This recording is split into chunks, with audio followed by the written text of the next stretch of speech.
En este vídeo vamos a hablar del núcleo celular, cómo se organiza y cuál es la estructura de esta parte de la célula. Primero vamos a hablar del núcleo interfásico. El núcleo es un orgánulo que es característico de las células eucariotas y que se encarga de dirigir la actividad celular. Durante la interfase apreciamos distintas partes: la envoltura nuclear, el nucleoplasma, el nucleolo y la cromatina. Su forma normalmente es esférica y tiene un diámetro entre los 5 y los 25 nanómetros.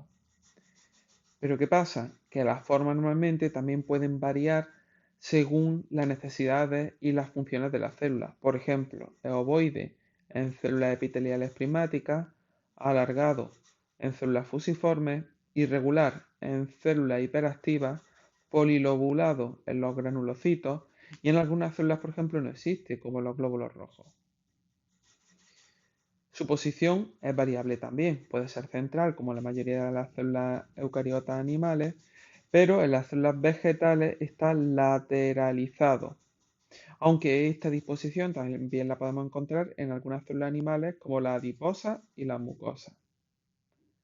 La principal función del núcleo interfásico es albergar la información genética y por tanto controlar la actividad celular. Aquí podemos ver una ilustración del núcleo.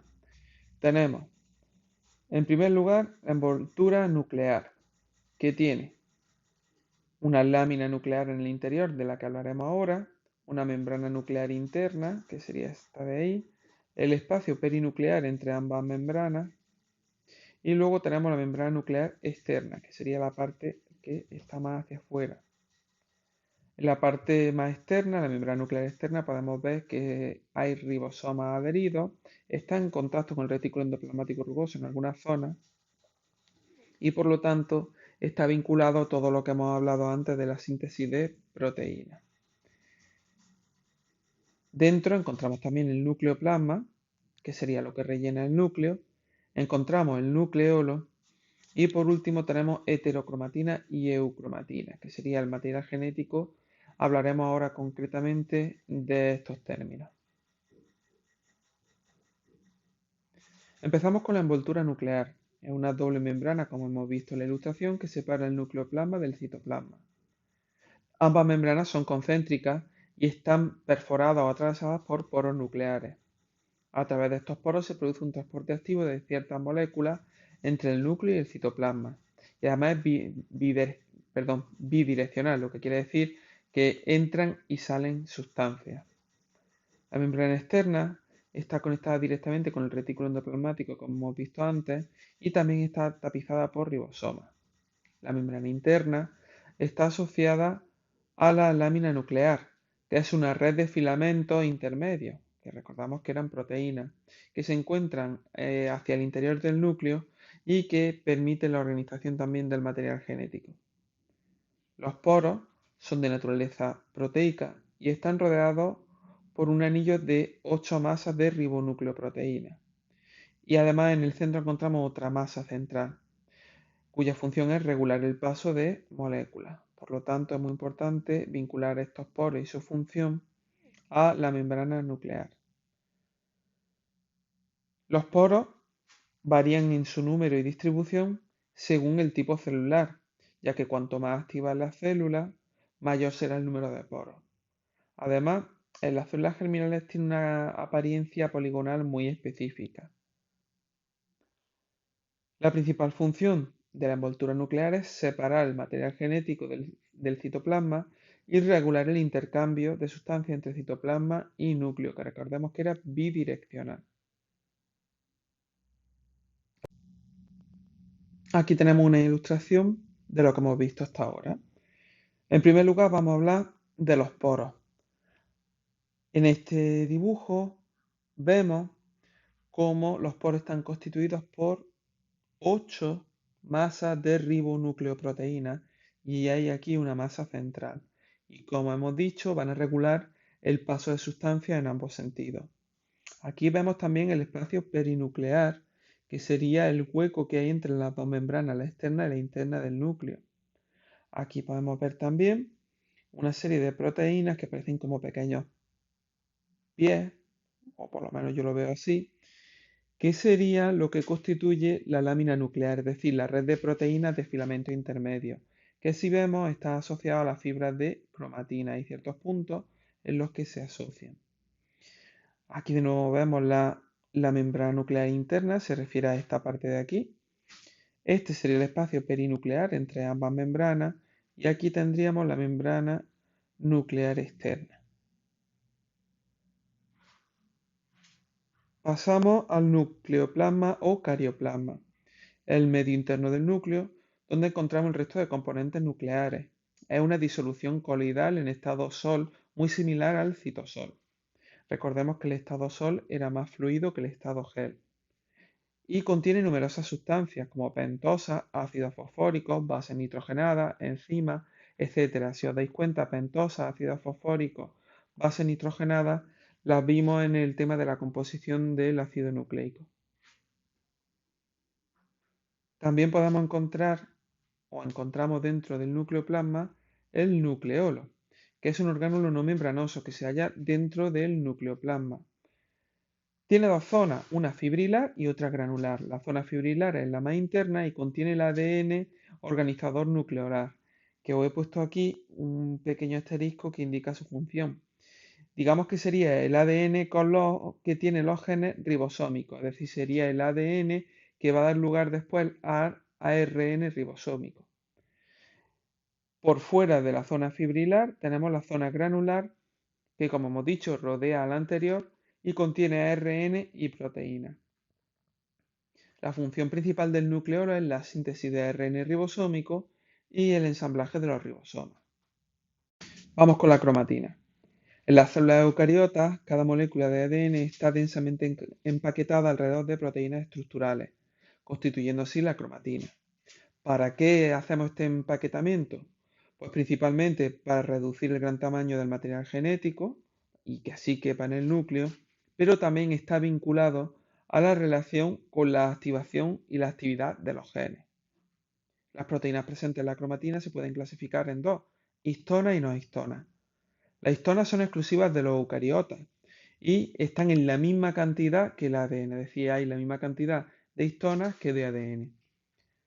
Son proteínas de pequeño tamaño con una alta proporción de aminoácidos cargados positivamente. Lisina y arginina se encuentran hasta en un 24% del polipéptido, lo que les permite unirse fuertemente al ADN, ya que recordemos que el ADN tenía carga negativa. Esto, digamos, que juega cierto papel en las reacciones en las que el material genético está involucrado, puesto que pocas veces podemos encontrar el ADN disociado de la histona, separado de la histona. Hay dos grupos de histonas. Histonas nucleosomales, que son la H2A, H2B, H3 y H4, que son responsables del empaquetamiento del ADN y la formación de los nucleosomas. Son similares en la mayoría de las células y tienen una alta conservación en la filogenia, es decir, a lo largo de la evolución de las especies existe una alta conservación. Por lo tanto, las histonas son muy parecidas en las distintas especies. Sin embargo, tenemos las histonas H1, que son formas específicas para diferentes tipos celulares. Es decir, existen histonas H1 que pueden variar entre los distintos tipos celulares y su conservación evolutiva es mínima. Por lo tanto, entre las distintas especies variará también. Participan en la condensación o apilamiento de los nucleosomas. Hemos hablado antes de los nucleosomas. El nucleosoma sería la unidad de empaquetamiento del ADN. Cuando cogemos el material genético y lo descondensamos, observamos la típica apariencia de collar de perlas, pero hay que tener en cuenta que para ver estas estructuras necesitamos tecnologías de tipo electrónico. Normalmente se ven micrografías electrónicas, apreciándose los nucleosomas que están enlazados por segmentos de ADN que se llama ADN ligador o espaciador. El nucleosoma consiste en un octámero de histonas alrededor del cual se enrolla la doble hélice de ADN, apareciendo una estructura cilíndrica de unos 11 nanómetros de diámetro. Cada nucleosoma permite el enrollamiento aproximadamente de unos 200 nucleótidos y se encuentra unido con el siguiente nucleosoma por un ADN ligador de unos 80 nucleótidos. Recordemos que estas cifras de nucleótidos son aproximadas.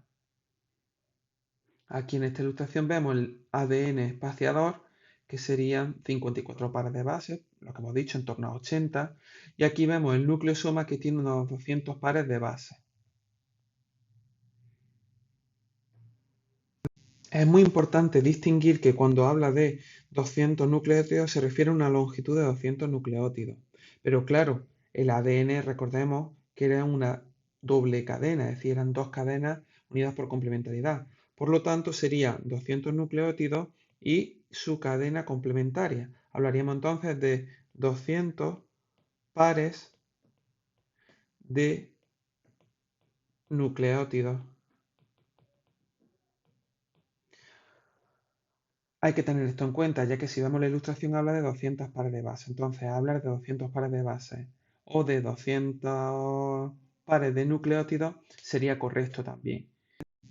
Aunque antes habíamos mencionado que la cromatina era material genético condensado, el grado de condensación de la cromatina puede ser aún mayor, por lo que podemos hablar de dos tipos de cromatina en el núcleo interfásico. La eucromatina, que sería material genético más difuso, y la heterocromatina, que tendría un mayor grado de condensación. Esta heterocromatina podríamos verla, por ejemplo, en los cromosomas metafásicos o en regiones concretas de un cromosoma que pueden estar condensadas también en la interfase. Dentro de esta heterocromatina distinguimos dos tipos. La heterocromatina constitutiva, que aparece condensada en todas las células del organismo y por lo tanto es genéticamente inactiva. Por otro lado tenemos la heterocromatina facultativa, que como dice su propio nombre, representaría bien a los cromosomas porque no están siempre condensados a ese nivel, sino que pueden variar según el ciclo celular, pero también a regiones de los cromosomas que normalmente están inactivadas, ya sea de forma permanente o de forma temporal, dependiendo del tipo celular y del periodo del desarrollo. Por lo tanto, recapitulando un poco, diríamos que la heterocromatina facultativa sería aquella que está muy condensada, pero que en función del ciclo celular, del tipo celular o incluso de las funciones específicas de la célula, podría cambiar en su grado de condensación. Este tipo de condensación podría ser permanente o podría ser temporal. Por último, tenemos que hablar de que el mayor grado de condensación del material genético se consigue cuando la célula va a dividirse y ahí serían los cromosomas. Aquí podemos ver los grados de condensación. Iríamos de la doble hélice que tiene 2 nanómetros de diámetro al cromosoma metafásico que tiene 1400 nanómetros de diámetro. Entonces primero tenemos la doble hélice, después tenemos los nucleosomas con los ADN ligadores de unos 11 nanómetros de diámetro. Estos se enrollan en hélice formando un apilamiento de nucleosomas que es lo que llamamos estado solenoide, que tiene unos 30 nanómetros, que se condensaría aún más en una sección extendida de un cromosoma, que la vemos aquí con unos 300 nanómetros de diámetro, que se puede condensar aún más en secciones condensadas de un cromosoma metafásico con unos 700 nanómetros de diámetro hasta alcanzar principalmente o finalmente, mejor dicho, el cromosoma metafásico de 1400 nanómetros de diámetro. Aquí volvemos a ver otra vez la estructura de la que hemos hablado antes del collar de perlas. Ya hemos hablado del núcleo en interfase, ahora nos toca hablar del núcleo en división.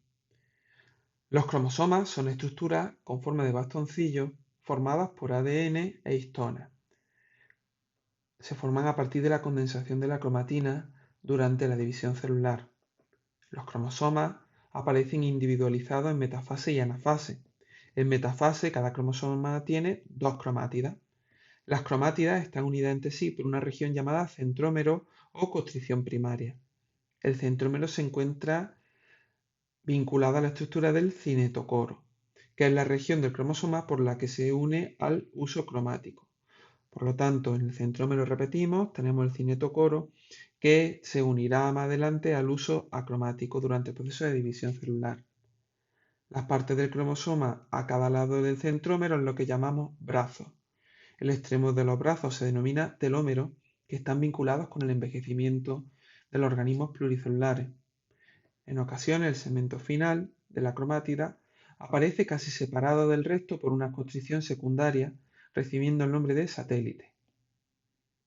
Según la posición del centrómero, podemos clasificar los cromosomas en metacéntricos, con ambos brazos iguales porque el centrómero está en la mitad, submetacéntricos con brazos ligeramente desiguales, acrocéntricos con brazos muy desiguales y telocéntricos, en los que el centrómero se sitúa en la región de los telómeros y por lo tanto en el extremo del cromosoma.